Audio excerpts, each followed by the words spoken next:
السلام على أشرف المرسلين.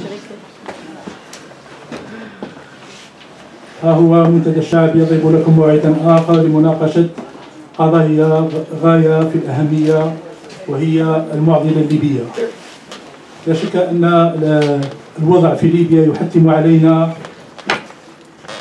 إحداث أو إثارة نقاش حول ما سوف تؤول إليه الأوضاع في ليبيا، خاصة بعد التطورات الأخيرة وعدم تفويض برلمان طبق على الحكومة الجديدة التي لا تزال تراوح مكانها، وكذا التلويح بتدخل خارجي قد يزيد من تعفن الوضع ومن الأزمة ومن اللاجئين في ليبيا. لهذا استضفنا لكم الدكتور إلياس بكرة، المدير العام للمعهد الوطني للدراسات الاستراتيجية الشاملة التابع لرئاسة الجمهورية، لمناقشة هذا الموضوع وكذا محاولة استشراف التطورات التي ستحدث في ليبيا وموضع الجزائر وتأثير ذلك على الجزائر وكذا دول الجوار عامة.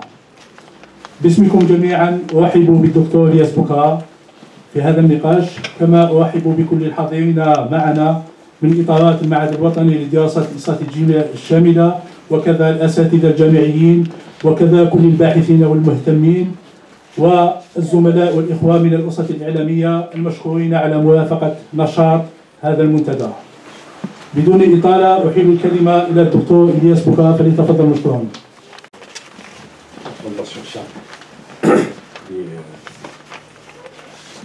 الدعوة، أشكركم أيضا على الحضور وعلى الإصغاء. مطلوب مني أن نتكلم اليوم على ما يسمى بالأزمة في ليبيا، كريز ليبيا. في المرحلة الأولى سوف نتكلم على إعادة النظر في التطرق لهذا النوع من الأزمات. Je pense personnellement que les approches actuelles, qui reposent sur la notion classique de conflit, c'est-à-dire le conflit tel qu'il s'est dessiné dans la configuration bipolaire, à mon avis n'est plus efficace. Nous ne sommes pas du tout dans la même configuration de conflit. Les conflits ont évolué avec la mondialisation et la transnationalisation. On en a le conflit le système bipolaire, qui étaient des conflits qui sont classiques, avec l'effondrement de l'URSS, du bloc socialiste, la transnationalisation avec toutes les conséquences qu'elle a sur l'atténuation de la dimension stato-nationale.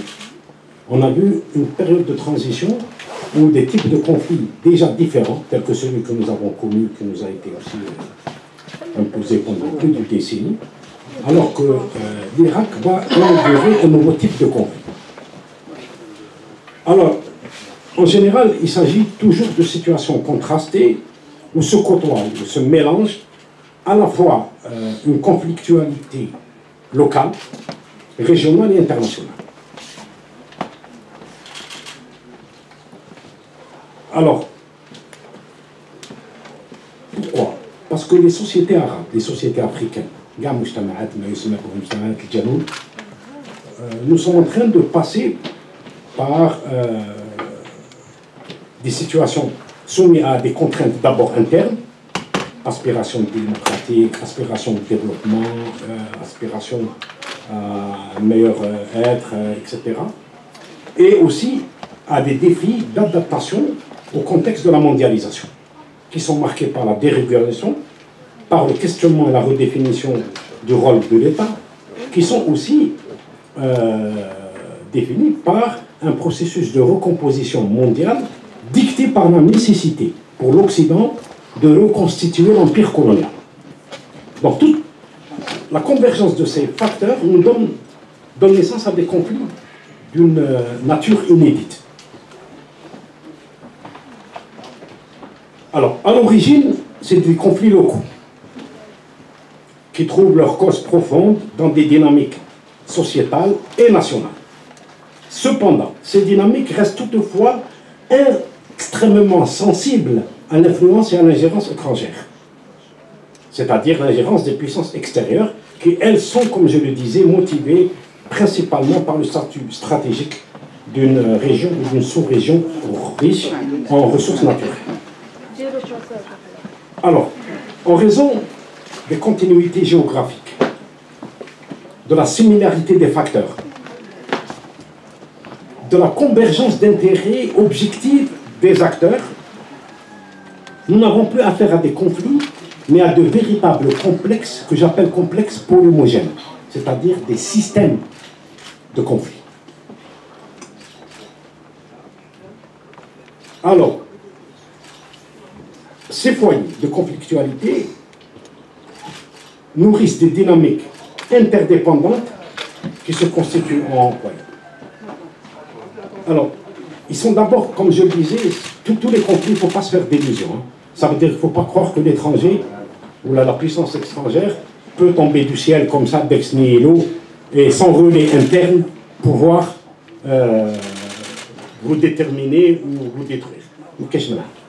C'est toujours les contradictions internes. Alors, tous ces conflits, quand on analyse le modèle de conflit actuel dans le monde arabe, commencent par des conflits qui sont le produit de conjonctures nationales distinctes, relevant d'acteurs, de modalités et d'enjeux différents, mais qui finissent par s'articuler les uns aux autres, s'alimenter, brouiller les frontières spatiales et devenir des crises d'envergure ou sous-régionale ou régionale. Regardez par exemple la première agression contre la Libye, les conséquences qu'elle a eues sur l'ensemble du Sahel et de l'Afrique de l'Ouest. Regardez ce qui s'est passé en Irak et ses conséquences sur la région. Ce qui s'est passé en Syrie et ses conséquences sur pratiquement la moitié du monde. Donc ce n'est pas des conflits classiques. Et c'est pour ça que j'appelle ces conflits, personnellement je ne parle plus de conflits, je parle de complexes, c'est-à-dire d'un ensemble polymogène, c'est-à-dire conflictuel. Alors, la notion de complexe polymogène, elle offre une grille de lecture qui permet de repenser et de donner des pistes nouvelles, à la fois pour les chercheurs et pour les politiques, pistes d'analyse, mais aussi de mise en place de programmes prophylactiques ou préventifs,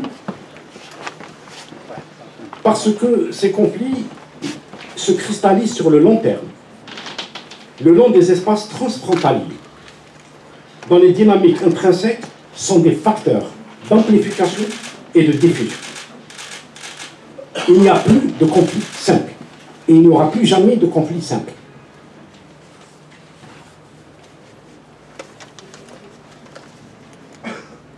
Alors, on peut dire que ce qui se passe en Libye, ce qui se passe en Syrie, est un système de conflits qui est issu de conflits locaux, mais qui par des mécanismes liés à la similarité, à la transnationalité, à la porosité des frontières, à la convergence objective des intérêts, donc à la mondialisation des intérêts et des enjeux, sont convergents avec des intérêts qui débordent de loin. Il ne faut pas croire que, par exemple, ce qui se passe à Gherdaya est un problème strictement national. Sincèrement, il ne faut pas être idiot. Oui, il y a un aspect, mais la face nationale n'est qu'une face d'un complexe de facteurs dans l'essentiel, souvent, déborde les frontières nationales. Nous sommes dans des conflits transnationaux. Donc ce qui se passe à Gherdaya, oui, c'est à Gherdaya, si vous voulez, c'est situé dans notre sud, mais ce n'est pas un conflit classique. On ne peut pas parler de conflit national. C'est un véritable réseau, c'est un véritable complexe polymogène. Et si on l'analyse correctement, on verra que ça déborde largement les enjeux nationaux. Actuellement, c'est très fréquent. Hein. Ça veut dire quoi? Ça veut dire que si les conflits, dans le temps, étaient des conflits qui impliquaient la dimension nationale, les conflits d'aujourd'hui impliquent forcément l'espace géopolitique, pas national, tout l'espace géopolitique, implique plusieurs espaces géopolitiques. Donc, et la difficulté à gérer ces conflits, c'est que du fait de cette complexité, du fait de cette amplification, du fait de cette transnationalisation des enjeux, il est très difficile de gérer ces conflits pour la simple et bonne raison qu'ils ont la capacité de produire les conditions de leur propre reproduction. Ça veut dire que dans ces conflits, vous avez une multipolarité qui fait qu'en tant qu'État, vous gérez un ou deux pôles, vous avez un autre pôle qui va être surdimensionné et qui va réagir sur l'ensemble et le conflit redémarre. Vous n'avez qu'à regarder le conflit syrien. C'est un très bon modèle. Ce qui va se passer en Libye et ce qui risque de passer aussi en d'autres lieux, notamment chez nous si on ne fait pas attention, ben, c'est ça. Donc c'est très difficile. Moi je me mets sincèrement à la place de ceux qui sont responsables au niveau central de l'Asie. C'est pas évident. C'est pas du tout évident.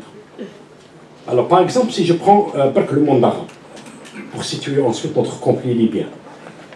Le complexe conflictuel dans le monde arabe, on peut distinguer, à mon avis, ça c'est un travail qui est encore en cours, que je n'ai pas encore bien affiné conceptuellement. Il est en cours, si j'ai le temps et le moyen, je terminerai, sinon je compte sur vous. On peut distinguer pratiquement 5 systèmes de conflit ou 5 complexes polymogènes. Vous avez le complexe conflictuel de l'espace géopolitique maghrébin avec sa profondeur sahélo-saharienne. Ça veut dire quoi? Ça veut dire tout simplement que quel que soit le conflit qui va apparaître au niveau du Maghreb, il aura un retentissement dans l'espace sahélo-saharien et l'inverse est vrai. Ça, il ne faut pas se faire d'illusions. Le deuxième complexe conflictuel, c'est le complexe égypto-soudano-libyen, incluant son arrière-pays, la Corne de l'Afrique. Ce qui se passe dans la Corne de l'Afrique a toujours des retentissements sur le Soudan ou l'Égypte ou la Libye. Il y a aussi le complexe conflictuel de l'espace géopolitique syro-libano-jordanien qui inclut évidemment la Palestine. Vous avez l'espace arabo-asiatique qui est l'espace arabique, celui des pays du Golfe, du Yémen, avec son prolongement en Somalie. Et vous avez l'espace irako-iranien, avec sa profondeur aussi et sa conflit potentiel semi-tchérique.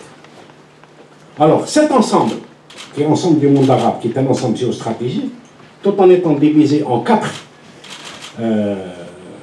complexes polymogènes, ou 5 systèmes de conflit, est articulé en même temps à l'Asie par la Turquie et l'Iran.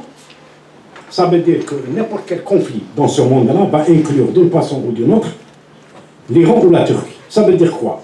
Pas physiquement, pas nécessairement physiquement. Ça veut dire qu'il faut qu'un des pays du monde arabe joue le rôle de la Turquie ou le rôle de l'Iran. Comme il est le cas par exemple ici au Maghreb, c'est le Maroc qui veut à tout prix jouer le rôle de la Jordanie.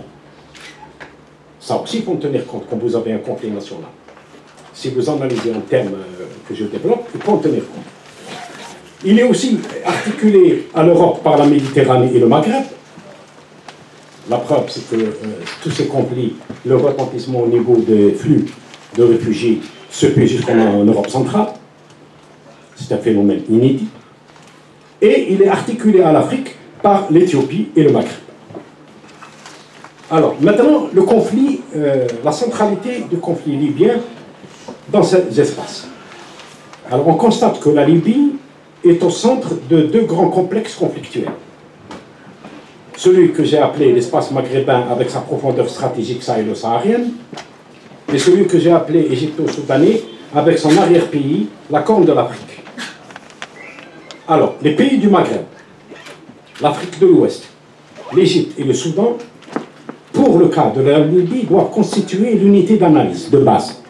Ça veut dire que vous ne pouvez pas analyser correctement ce qui se passe actuellement en Libye si vous ne l'insérez pas dans cet espace beaucoup plus global. Une guerre contre la Libye aura, par conséquent, des répercussions sur un espace géographique transnational à peu près de plus de 15 millions de kilomètres carrés, où résident à peu près 533 691 000 habitants, soit 30% de la population totale de l'Afrique. vous ne pourrez apprécier ce qui se passe et ce qui va se passer dans le conflit que si vous l'incluez à. Donc ça déborde de loin la Libye. Ça veut dire que ces conflits entrent en réalité dans les cadres de stratégies mondiales développées par l'Occident en vue de reconstituer ou de retisser le lien colonial. La Libye devient une centralité à partir de laquelle se règle une stratégie mondiale. Alors, le conflit libyen est évidemment le produit d'une somme de facteurs interdépendants qui répondent à des logiques structurelles et systémiques convergentes. Alors, c'est un contexte de surdétermination. Ce n'est pas un conflit classique. C'est une somme de conflits emboîtés les uns dans les autres. Vous avez un conflit entre puissances étrangères. Nous avons l'affrontement entre puissances étrangères en Syrie. Vous avez un conflit politique interne, vous le savez. Nous avons un conflit sociétal entre les cadets et les aînés, qui est un problème générationnel auquel est confronté tout cet espace. Nous avons aussi un conflit tribal. Vous connaissez le poids des 3 grandes tribus qui pèsent, donc je ne rentre pas dans ces détails. Vous connaissez aussi le conflit ethnique entre Arabes, Berbères, Toubou, Touareg. Vous connaissez aussi le conflit régional de la Libye avec ses prétentions hégémoniques sur une partie du Sahara. Donc, où est le conflit là-dedans simple? Nous avons plusieurs conflits. Donc, ce n'est pas un conflit, c'est un complexe de conflits interdépendants. Et il y a un conflit qui, à un moment donné, compte tenu du rapport de force, va être surdimensionné, envelopper les autres et les alimenter. Par exemple, en Libye, on a commencé par un conflit apparemment politique, qui tout de suite prend l'ampleur d'un conflit identitaire, islamiste, régional, des 3 grandes régions, etc. Et en fonction du rapport de force, en fonction des modalités de l'ingérence étrangère, ça aussi c'est important, vous allez avoir un conflit qui va être surdimensionné, qui va apparaître comme le conflit essentiel, mais qui va en fait couvrir les autres conflits et les alimenter. Aujourd'hui, en Syrie, c'est clairement, nettement et violemment un conflit entre puissances étrangères. Ce qui a à l'origine passé pour un conflit entre Ba'ath et quelques partis d'opposition. Mbad, c'est devenu, à un moment donné, c'est devenu un conflit ethnique, parce que quand le veut ou non, il y a une dimension chiite sunnite, etc.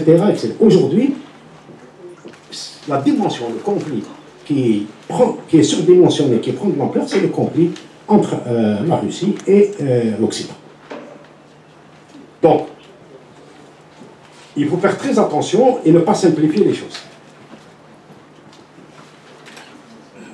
Alors, si je continue sur cette question,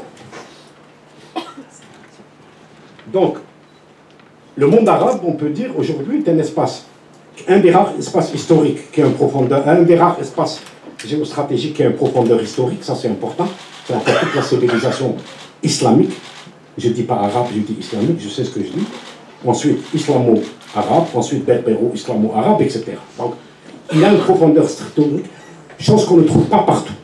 Deuxièmement, c'est aussi, en plus de cette profondeur historique, c'est un espace ressources, ça veut dire, actuellement dans le monde, les 2 espaces qui restent à ressources sont le monde arabe et l'Afrique. En Asie, les jeux sont faits, en Amérique latine, les jeux sont faits. Et aujourd'hui, il faut revenir à l'analyse de la mondialisation et du système capitaliste mondial, c'est très important. Aujourd'hui, ce système capitaliste mondial est dans une crise profonde. Ça veut dire qu'il ne peut survivre que s'il arrive à obtenir des taux de productivité et des taux de profit très élevés. Or, il ne peut obtenir des taux de productivité et des taux de profit très élevés qu'à 2 conditions. Soit disposer d'une valeur de la force de travail très faible, ça veut dire qu'il faut réduire les salaires, compresser, casser. C'est ce qu'il est en train de faire, mais ça a une limite. Pourquoi ça a une limite? Parce que ça va aggraver la question sociale, ça va aggraver les conflits internes, et il va se retrouver avec tous les marginalisés, y compris jusqu'au pratiquement segment des couches moyennes, sur le tout. Le capitalisme, qu'il soit américain, peut assumer un certain niveau de conflit social, mais au-delà d'un certain stade, c'est toute la société qui devient impossible. Donc il ne peut pas aller sans limite dans la casse de la valeur de la force de travail. Qu'est-ce qu'il lui reste? Il lui reste les matières premières. Pourquoi? Parce qu'il lui reste un autre facteur qui est la technologie. Mais la technologie a un coût financier qu'il n'a pas aujourd'hui. Il n'a pas les ressources financières nécessaires.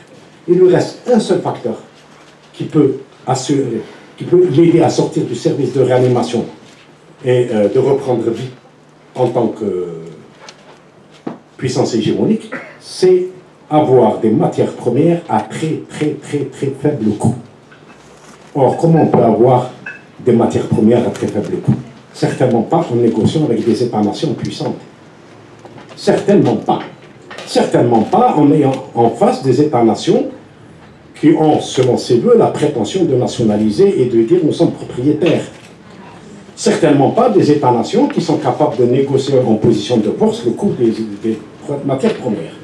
On ne peut l'avoir que si on a affaire à des espaces où il n'y a plus d'États-nations. Il peut exister des États infrapolitiques, religieux, ethniques, linguistiques, ethno-linguistiques, mais l'essentiel, c'est de ne pas faire l'erreur qu'il a faite auparavant, ou la colonisation. Pour se libérer de la colonisation, nos pays ont accouché de cet outil formidable qui est l'État-nation. Donc, il est obligé de reconstituer son empire colonial.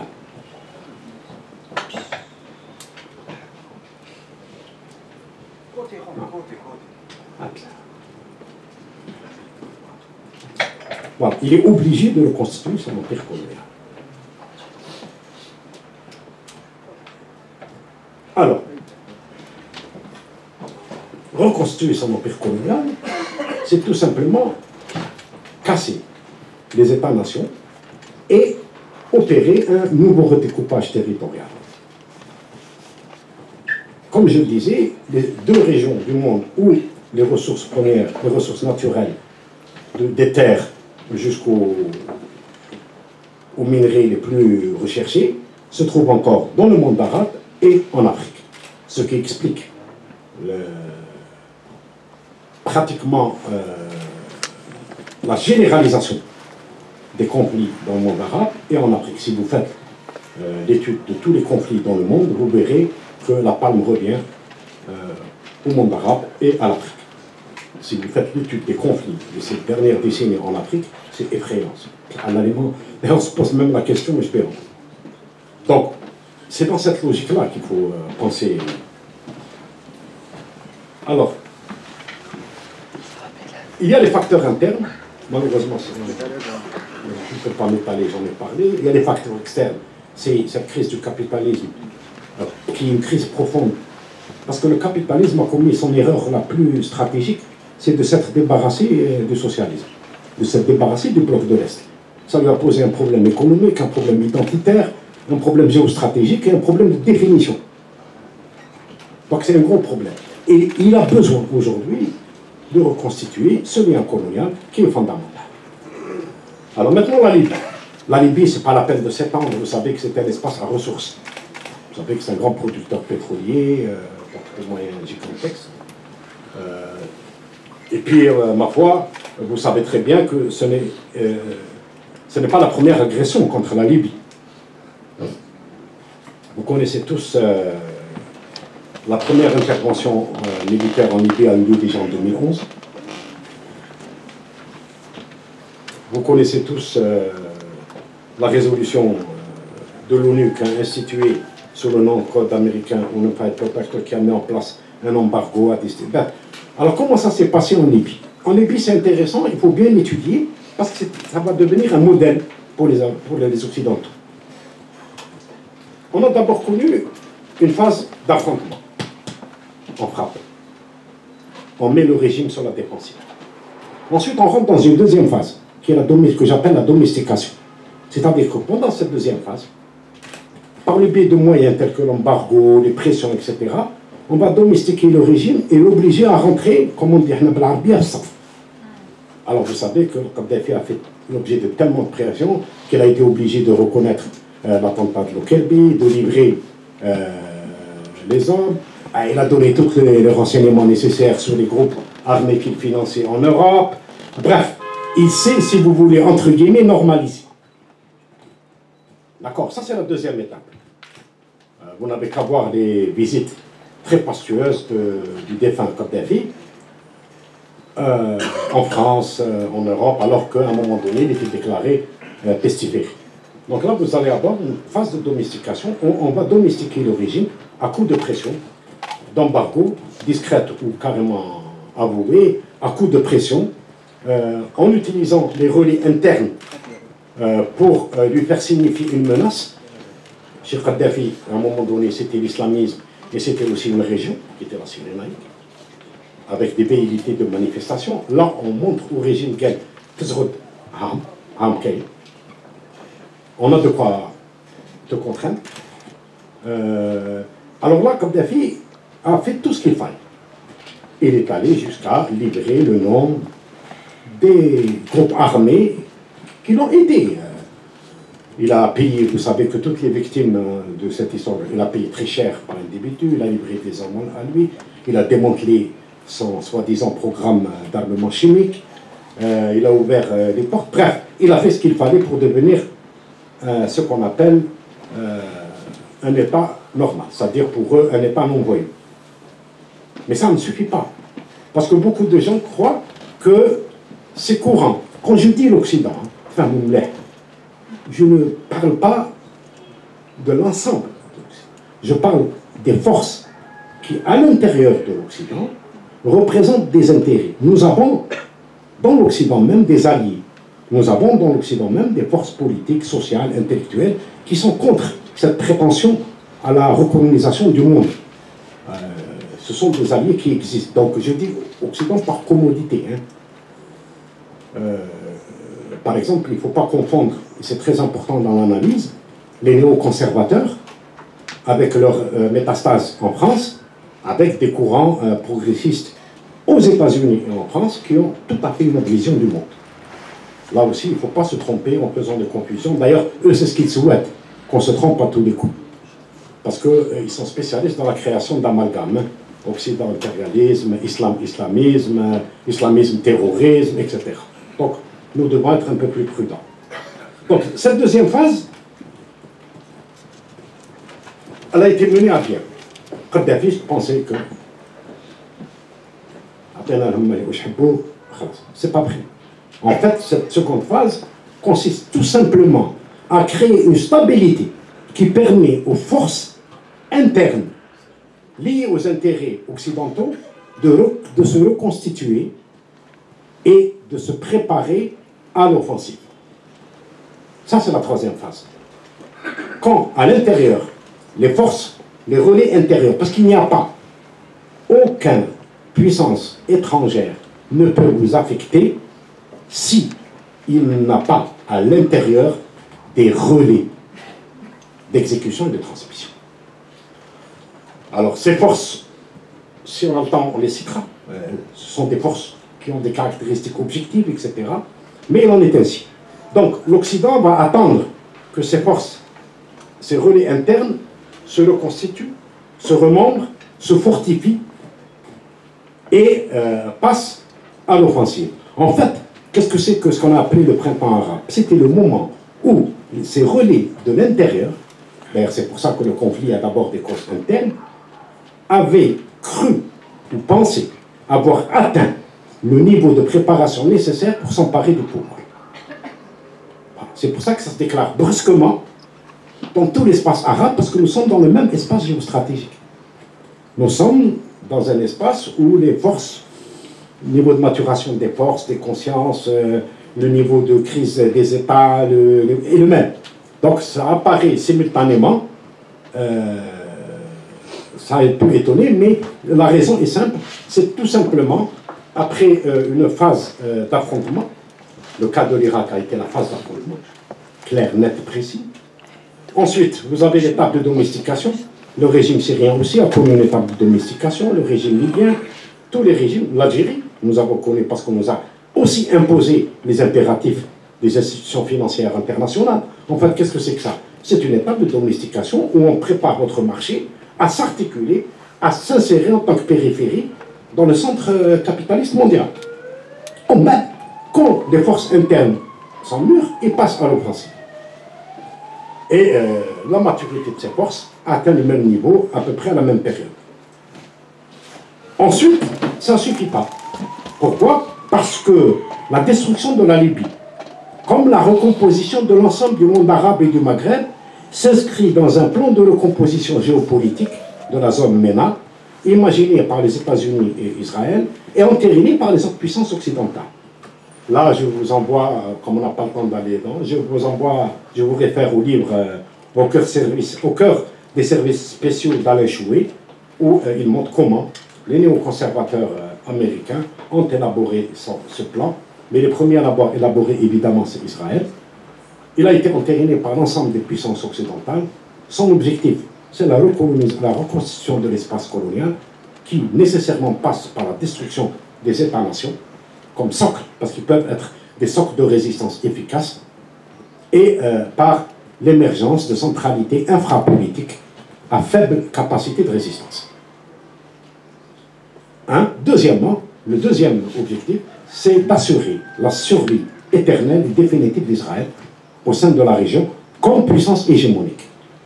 Ça veut dire que chaque pays dans la région MENA, du Yémen jusqu'au Maroc, qui serait susceptible d'altérer le rapport de force stratégique en défaveur d'Israël doit disparaître. D'ailleurs, vous n'avez qu'à voir les pays concernés, ce n'est pas pour rien. Il y a des pays auxquels on ne touchera pas pour le moment. Mais tous les pays qui sont capables d'altérer ce rapport de force stratégique au détriment d'Israël doivent disparaître. Ça, c'est le deuxième objectif de ce... Donc, on voit toutes les causes. Il y a les cartes, hein, malheureusement. Évidemment, ça a été repris, le projet a été mis en détail par Joseph Bidel, il y a les textes. Le problème, c'est que nous, en Algérie, on ne lit pas beaucoup. Mais les textes existent, ils ne l'ont pas caché. C'est-à-dire, à leur décharge, ils ne l'ont jamais caché. Le problème, c'est que chez nous, on ne lit pas, on lit très peu. Mais ils ne l'ont pas caché. C'est des textes très clairs, très explicites, et ils le disent ouvertement, nous allons faire cela, etc. Alors, le troisième point que j'aurais envie d'entamer, je vais arrêter, parce que je sais que je me fatigue, je vais arrêter, c'est est-ce que la paix est possible en Libye? Que va-t-il se passer? Alors, il est clair que les courants dominants en Occident ne veulent pas de la paix, ne veulent pas de solution politique. 2. Quand on prend les pays du Maghreb, il est clair que le Maroc veut la guerre, ne veut pas la paix, et veut jouer le rôle de la Jordanie. Pourquoi? Parce qu'il espère, dans le chaos qui va en découler, dans la foulée, régler la question du Sahara occidental à son avantage. Et peut-être même pouvoir avoir encore plus d'espace nécessaire. Les Tunisiens, ils étaient contre, mais vous savez qu'il n'y a pas très longtemps, ils ont changé d'avis. L'Égypte, elle est pour. L'Égypte est déjà intervenue. N'oubliez pas que les Égyptiens considèrent la Libye comme leur profondeur stratégique.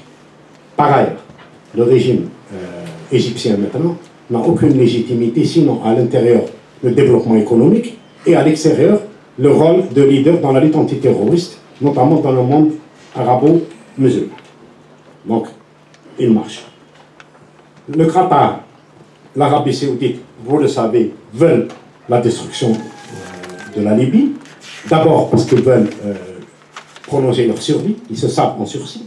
Ensuite, parce qu'ils ornent les marchés des aides énergétiques de la Libye et le pétrole libyen. Troisièmement, parce qu'ils veulent consacrer leur insertion dans l'Alliance occidentale afin de se prémunir et entamer ce qu'ils veulent, ce que eux présentent et veulent que ça soit la contradiction principale, c'est-à-dire l'opposition, la dite opposition chiite sunnite. Donc ils sont pour les autres pays, ils ne posent pas de problème, ils sont dans un état de décomposition. Donc de ce point de vue, il y a de fortes chances que... donc, le président soudanais, c'est-à-dire le Soudan, le président Omar el-Bashir, lui, se dit hostile à une intervention étrangère et prendre le dialogue. Mais nous savons que le Soudan soutient toujours la nébuleuse islamiste dans l'espace conflictuel en question. Ça, il ne faut pas se faire d'illusions. Donc, il le dit... Alors, donc, on veut la guerre. L'Algérie peut être l'un des rares pays à sincèrement vouloir un dialogue et une solution politique. C'est très difficile de renverser la vapeur. Alors, en réalité, de notre point de vue, qui est paix ou guerre, ça change énormément. Pourquoi? Parce que le conflit libyen, en réalité, c'est pour ça que je parlais de conflit de système ou de complexe polymogène, dans le conflit libyen concernant l'Algérie, il y a deux pôles qui peuvent affecter l'Algérie de façon extrêmement, de façon catastrophique. Un, vous avez le pôle Touareg, et là, les puissances occidentales jouent beaucoup sur cet aspect. Donc, nous avons des Touaregs en Libye. N'oubliez pas que les Touaregs sont un ensemble transnational qui s'étend jusqu'au Mali et qui passe par l'Algérie. Donc, c'est un véritable enjeu stratégique avec une capacité d'amplification terrible, extraordinaire et très efficace. Donc, à partir de là, vous savez comment, en Algérie, on nous a placés au sud des abcès polymogènes qu'on peut déclencher à chaque instant et qu'on peut déclencher dans la perspective de cette problématique. Vous avez aussi la question berbère, qui est aussi, vous avez les berbères du Nefoussa qui ont des revendications, et ça aussi, ça peut être utilisé comme un effet d'amplification qui s'étend à l'Égypte et à l'ensemble du Maghreb, y compris l'Algérie. Donc le véritable enjeu pour nous, ils sont là. Parce que l'enjeu pour l'Algérie actuellement, c'est maintenir l'unité nationale, la stabilité et entrer le plus vite possible dans une phase de relance économique qui est vitale pour notre avenir. Sinon on meurt. Sans diversification de notre économie, on meurt. Et le quatrième enjeu auquel est confronté en Algérie, qui est un enjeu stratégique, c'est l'enjeu du Maghreb. Ça veut dire tout simplement que nous n'avons pas de chance de survie sur le long terme en dehors de l'espace maghrébin. Là aussi, empêcher à tout prix que le Maghreb ne se constitue. Nous comprenons alors pourquoi le soutien de beaucoup de puissances occidentales au Maroc, parce que la question du Sahara, tout simplement, l'intérêt stratégique actuellement du Sahara, c'est quel est le facteur qui entrave la formation de l'espace maghrébin. Et en réalité, tous ceux qui actuellement amplifient les facteurs qui peuvent diviser au lieu des facteurs qui unissent, font œuvre. C'est vraiment un acte criminel du point de vue historique. Donc c'est ça les enjeux pour l'Algérie. Donc, pour nous actuellement, il faut dire qu'il est très difficile de faire quoi que ce soit, parce que nous sommes seuls à vouloir la paix. Hormis quelques forces, nous sommes seuls à vouloir réellement une solution politique. Donc, deuxièmement, nous sommes dans l'espace conflictuel dans lequel est inséré le conflit libyen. À partir de cela, j'ai cité deux facteurs d'entraînement qui peuvent affecter l'Algérie. Vous avez le troisième facteur, qui est le facteur de l'islamisme, qui est un facteur extrêmement important, notamment la variante djihadiste, c'est-à-dire l'État islamique ou l'AQMI, ou les différentes milices islamistes armées.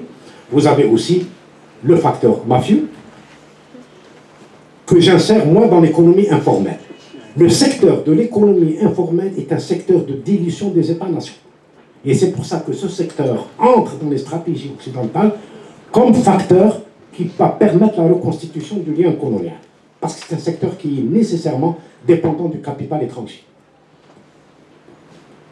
Donc, je n'irai pas plus loin pour permettre le débat. Je vous remercie de m'avoir écouté et à vous la parole. تنفيذيا للمركز الافريقي لدراسات البحوث حول الارهاب، ثم مديرا عاما بالنيابه لذات المركز بين سنتين 2009 و 2011. اود كذلك التذكير باهم ما جاء في مداخله الدكتور الذين ممكن لديهم صعوبات في فهم اللغه الفرنسيه. هو تكلم عن النزاعات في الموجودة حاليا في المنطقة العربية بأن النزاعات مركبة وليست نزاعات بسيطة، لأن تدخل فيها عدة اعتبارات، وكذا تطرق إلى الأهداف التي يسعى إليها الغرب من خلال إشعال هذه النزاعات، وهي أولا تحطيم الدولة الوطنية، ثم حماية إسرائيل والحفاظ على هيمنتها على كل المنطقة، وكذا السيطرة على الموارد الطبيعية. بدون إطالة نفتح النقاش، ولا بأس أن نذكر في البداية أن كل متدخل رجاء أن يقدم نفسه والمؤسسة التي جاء منها أو يمثلها، وكذا رجاء الاختصار ورجاء أن تكون الأسئلة مباشرة حتى. Excusez-moi de vous poser comme ça ouvertement la question.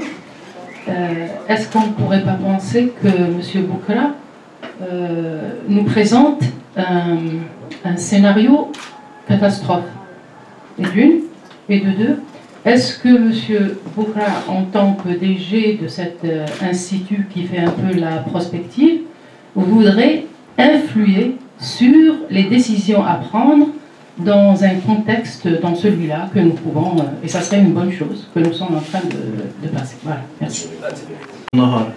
هل للدبلوماسية الجزائرية ورقة رابحة لاحتواء الأزمة في ليبيا ومنع التدخل العسكري في ليبيا؟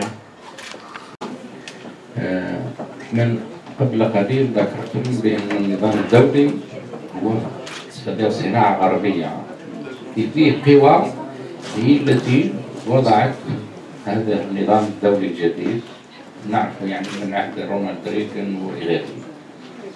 الآن كيف ندخل لهذا النظام وهو يناقض مبادئنا، يناقض توجهاتنا، يناقض حتى مرجعياتنا. على سبيل المثال الجزائر لن ترسل رغم الضغوطات قواتها بمحاربة أي قوى حتى ولو إرهاب خارج حدودها. هل يا ترى نحن مقبلين على مراجعة كل هذه المرجعيات؟ وهل ما هو هامش حماية السيادة في ظل هذا الزلزال الكبير وهذا الثورة الجيوستراتيجية الجديدة؟ شكرا. Je vous félicite d'abord, M. Boukra, pour cet exposé pertinent. Mais j'aimerais rebondir sur la question de notre ami sur le scénario catastrophe. Il me semble qu'il est extrêmement important du fait que la crise libyenne impacte directement l'Algérie. Donc il me semble qu'on doit développer un peu plus cette question, faire le tour de la question, parce que j'ai l'impression que vous nous dites, peut-être, je ne sais pas, par commodité de langage, vous nous dites que ce n'est pas un scénario catastrophe, mais tout le monde voit que c'est un scénario catastrophe. Vous-même, vous avez dit que l'Algérie ne peut pas survivre seule, donc il va falloir qu'elle se cherche des alliés occidentaux. Et moi je vous pose la question, quel est selon vous l'allié ou les alliés avec lesquels l'Algérie pourrait faire son chemin? Est-ce que c'est la Russie? Est-ce que c'est les Occidentaux et Israël qui sont en train de provoquer ce chambardement géopolitique dans notre région?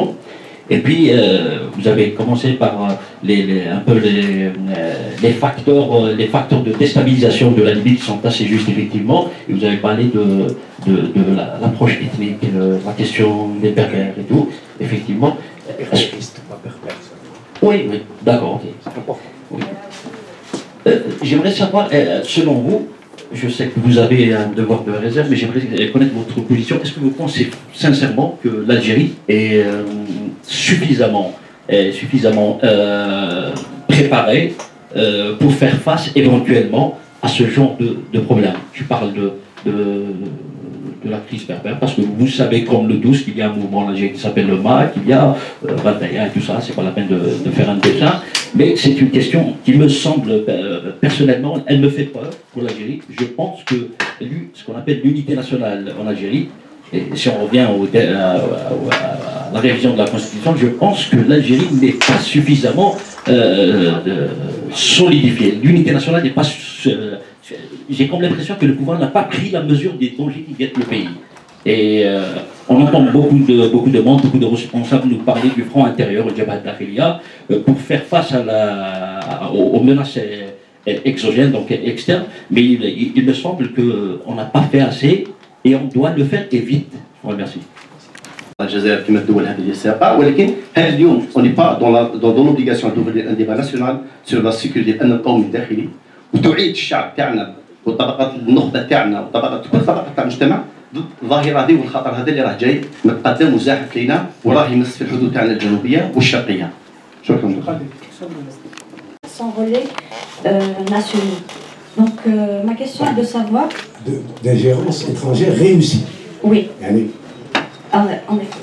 Donc ma question est de savoir, ne pensez-vous pas que la nature du régime actuel et l'absence d'une démocratie réelle et de débat ouvert et de transparence nourrit ces fameux relais et ces conflits internes, donc ouvre la voie à une ingérence étrangère?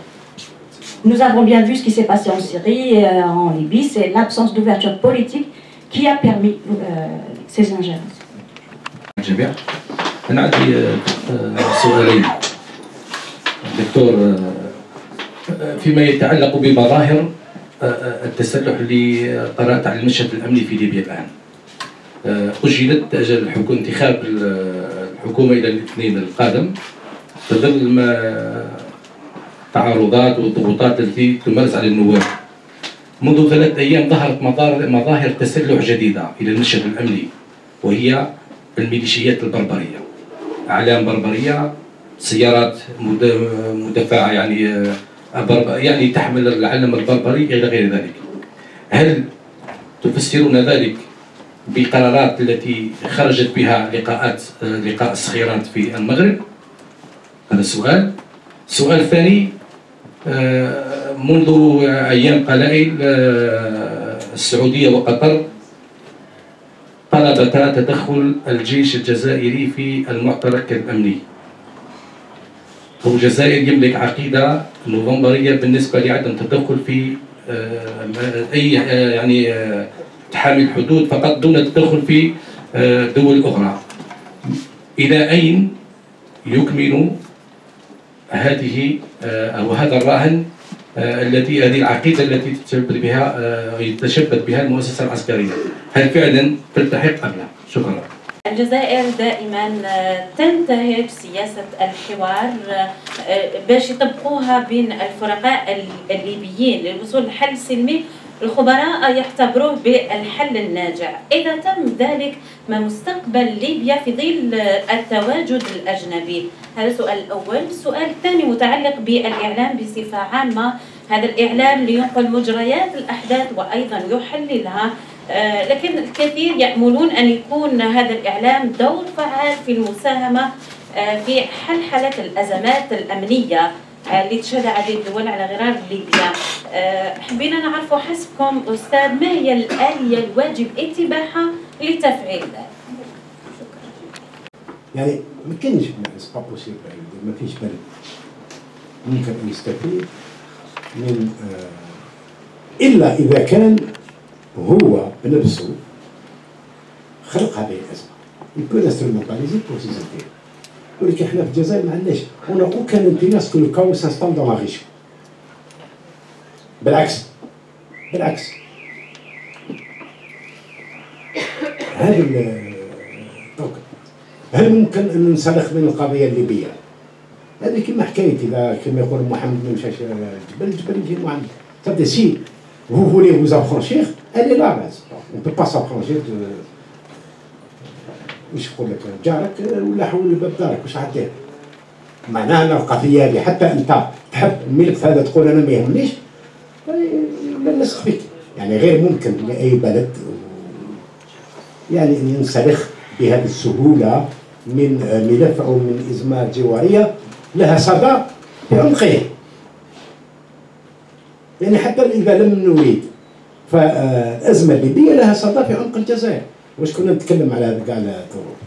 إذن أنا نظن بالطبع أن لا مصلحة أن يعني يسد المنطقة. لماذا؟ لأن من يستفيد من هذه الأزمات، احنا نعرف من يستفيد من الأزمات، نعرف شكون ساهم في خلقها في تقويتها ونعرف من قادر ان يستعملها. راك تكلمت مثلا على المغرب، تكلمت على المملكه العربيه السعوديه الى اخره.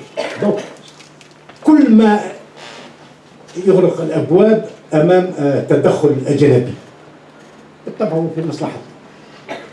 لماذا؟ لان اولا عندنا اشياء احنا مهتمين بها وهي اكثر ممكن حيويه. لو بروبليم لا ديفيرسيفيكاسيون دو ليكونومي ناسيونال سي كيستيون فيتال.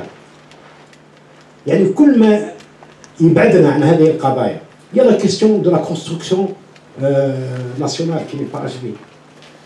Il y a toutes ces questions-là. Tout ce qui peut détourner يعني كل ما يبعدنا عن هذه القضايا والإشكاليات مش في المصالح. الأزمة احنا أيضا ما عندناش، ولكن للواقع واقع وريال أريال. هذه واحدة. ثانيا حول عدم الديمقراطية في الجزائر إلى آخره. أنا شخصيا أعطيك رأيي. D'abord احنا نتكلموا هنا بحرية. Je ne sais pas s'il n'y avait pas un minimum de démocratie, on pourrait tenir. Allez tenir un tel débat. Moi je connais bien le monde arabe et le monde africain.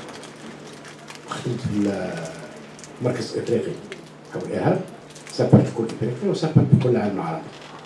نعرف. ثانيا ما نعرفش أنا ما نقولش باللي nous sommes dans une situation de démocratie idéale, c'est pas vrai. Non, c'est pas vrai. Il y a encore des limites. Quelles? Il y a des limites réelles. Mais تحبي ولا لا وتسيريو ما نقدرش نقول ان سي ان ريجيم اوتوريتير alors qu'on a des débats libres. Est-ce que vous avez des pressions qui s'exercent sur vous en tant que journaliste? Soyez honnête. Pourquoi se contenter d'un minimum لا soyez honnête madame. لا جاوبيني. On aspire à une réelle جاوبيني démocratie, pas un قبل. minimum. لا ما شوف انا مانيش ضد الحوار. جاوبيني قبل. لا جاوبيني ونكمل بالعقل. هل يوم من الايام صار عليك ضغوطات او صار لك حاجه اللي باسكو كتبتي ولا قلتي حاجه؟ الصحفي ما يقدرش لا جاوبيني يا مدام سينو كيسكو لا برينسيبال كاسيون ريبوندي موا. ما نقدروش ريبوندي لا نقدر نقول لك انا ما عنديش ضغوطات. Je n'ai jamais une pression quelconque, même en tant que, soit au CAER, soit en tant que directeur de l'INES. Jamais. On ne m'a jamais demandé قال ديرها بك ولا قولها لك. Et je le dis ouvertement, je l'assume. قولي لي انت اذا كصحفيه كاش نهار ضغطوا عليك. قولي لي. اذا ضغطوا عليك je serai le premier à vous défendre. Il a signé une pétition donc. Donc, je ne dis pas que l'Algérie c'est l'idéal. C'est un processus la démocratie. Ça ne tombe pas du ciel. C'est un processus historique long qui est le résultat des luttes. Donc تحبي انت هذه الاشياء بين عشيه وضحاها ما كاينش منها. نزيد تحبي الديمقراطيه بلا ما تناضلي. Il n'y a aucun acquis qui est durable si ce n'est pas le résultat d'engagement, de lutte et de conscience. Quel que soit le degré politique, il ne règle rien. ولكن يلزم على الأقل il faut avoir l'honnêteté, il faut avoir l'objectivité. Si on n'a pas achevé le processus démocratique, et je suis d'accord avec vous, il vaut mieux le plus que le moins dans la démocratie, أنا معاك. Mais تحبي ولا لا, tout de même, en Algérie, nous sommes très en avance par rapport à tous les pays que je connais dans le monde arabe et en Afrique. C'est pas ce que disent beaucoup de classements. Hein? C'est pas ce que disent beaucoup de classements d'ONG internationales. Ah, les ONG. Ah, mais si vous êtes dans la logique des ONG, شوفي c'est simple. Je suis dans aucune logique. نعطيك القائمة تاع les ONG وحدة بالوحدة. شوفي ما تدخلينيش dans un débat idéologique, j'ai horreur de ça. Mais je peux vous dire que les ONG ont toute honnêteté. On peut prendre la liste, on peut en discuter. وحدة بوحدة. S'il y en a une منهم qui n'a pas une fil à la patte. Vous n'avez pas répondu à ma question. Si. Est-ce que ça ne fragilise pas la notion d'État-nation? ماناش في مناظرة شخصية، احنا ندير نقاش، كل واحد يطرح نقاش ويسمع يسمع إلى آخره. لو كل واحد يدخل في نقاش شخصي مع المحاضر الخمسة ما يكملوش. اسألني جاوب. تفضل. سامحني.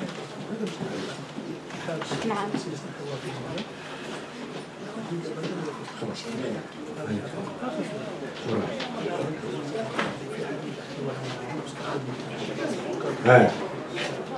في حال قلت في حال نجاح الحوار السياسي ما هو مستقبل ليبيا. أنا قلت لك أن هذا هو رأيي. الأزمة الليبية تتجاوز ليبيا. معنى أن القضية اليوم مش مصير ليبيا فقط، ليبيا أو سوريا. الآن أيضا السؤال المطروح ما هو الحال سوريا في إطار الحل السياسي الجديد. هو